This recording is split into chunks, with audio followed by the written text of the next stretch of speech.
এবং 2 সেটা তো কেউ কখনো ক্লাস যাচাই করতে জানে 1 থেকে ক্লাস 8 পর্যন্ত আমি ব্রিলিয়েন্ট স্টুডেন্ট ছিলাম, একদম পিওর ব্রিলিয়েন্ট। দাঁড়াও, আচ্ছা আমার কথা, যে আমার ইয়াটা পাবলিক করছে, কি রেজাল্টটা পাবলিক করছে, সে কেন আমার ক্লাস 5 এর রেজাল্টটা পাবলিক করলো না? সে যদি ওই রেজাল্টটা দেখতো, সে আই থিংক মাথা ঘুরে টাসকি খেয়ে পড়ে যেত। আর আপু তোমার রেজাল্টে কি ছিল যে তুমি আমার রেজাল্টটা পাবলিক করছো?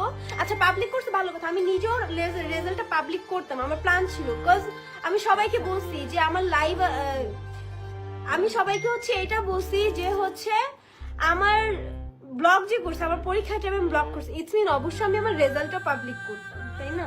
আচ্ছা যাই হোক, সঞ্জিতা যদি ক্লাস 1 থেকে ক্লাস 8 পর্যন্ত গোল্ডেন এ প্লাস, ঠিক আছে, তারপর রোল 1 এবং 2, তাহলে সঞ্জিতা 9 এ এসে 10 এ এসে কি করলো সেটা নিয়ে তোমরা পড়ে আছো, ঠিক না? তো আমি হচ্ছে ক্লাস 9 এ যখন ও ভর্তি হয় তখন কিন্তু একটা অ্যাক্সিডেন্ট হয়, সেই সময় তোমরা কই ছিলা? তখন কেউ ছিল না, খবর নেই। আচ্ছা যাই হোক, ও যে একটা অ্যাক্সিডেন্ট করে সব এক্স-রে রিপোর্ট সব আমার কাছে আছে। ওর মেরুদণ্ডের হাড়টা একদম লাস্টের যে হাড়টা ওটা সরে গেছে, 2টা হাড়, ঠিক আছে, 2টা হাড় সরে যাওয়ার পর ওর সম্পূর্ণ 6 মাস বেড রেস্টে ছিল। আর বেড রেস্টে থাকার কারণে ওই 6 মাসে ঠিক মতো পড়তেও পারে নাই। হ্যাঁ, ভিডিও তো আমি ঠিকই করছি, কেন করছি? কারণ আমি মেডিসিন খাইছি। আর স্কুলে যে সোজা বেঞ্চ, ওটার ভিতর বসলে ওর ব্যথাটা বেশি চাপ। আর আমি পিলো ইউজ করতাম, আর কিলো নিয়ে যেত স্কুলে, তখন মেয়েরা হাসাহাসি করতো।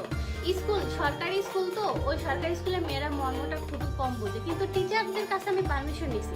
যখন পিলো নিয়ে যেত তখন সবাই হাসাহাসি করতো, কি নিয়ে আসো, গুড় মতো দেখা যায়, মানে গোল তো পিলোটা, ওইটাকে নিয়ে তোমরা হাসাহাসি করছো, ঠিক আছে। তখন ও কি করলো, লজ্জায় আমাকে, মানে আমার কিছু ফ্রেন্ড এটা বলতো যে টয়লেট, হ্যাঁ ঠিক আছে। আমার মেয়ে তখন বলে, আম্মু আমি স্কুলে যাব না, আমার লজ্জা লাগে, এটা নিয়ে যাব না। পরে ও একা একা ভাবে বসে ক্লাস করতো। তখন ওর ব্যথা যখন চেত, তখন তো তোমরা কেউ বলো না সঞ্জিতা তোমার ব্যথা কেন চেয়েছো, বাট ওর কিছু ফ্রেন্ড আছে ভালো ভালো, ওর ব্যথাটা ফিল করতে পারছে, ওর চোখ দিয়ে পানি চলে আসে। অনেক সময় ম্যাডাম আসলে উঠে দাঁড়াতে পারে না, যখন টিচার আসে তখন তোর উঠে দাঁড়াতে হবে, টিচারকে রেসপেক্ট করার জন্য হলেও দাঁড়াতে হয়, তাই না? তো তখন তো দাঁড়াতেও পারে না, ওর রগে টান দেয়, তখন ও কি করতো, বসে থাকতো বা উঠে দাঁড়াতো, ওর অনেক কষ্ট হইতো। তো মাঝে কিছুদিন ডাক্তার পুরোপুরি কোনোভাবে ঠিক হচ্ছে না, তখন ডাক্তার বলছে ওকে 3 মাসের বেড রেস্টে থাকতে হবে, রিস্কা জার্নি কিছুই করা যাবে না। ওই 3 মাস তখন আপনারা কোথায় ছিলেন?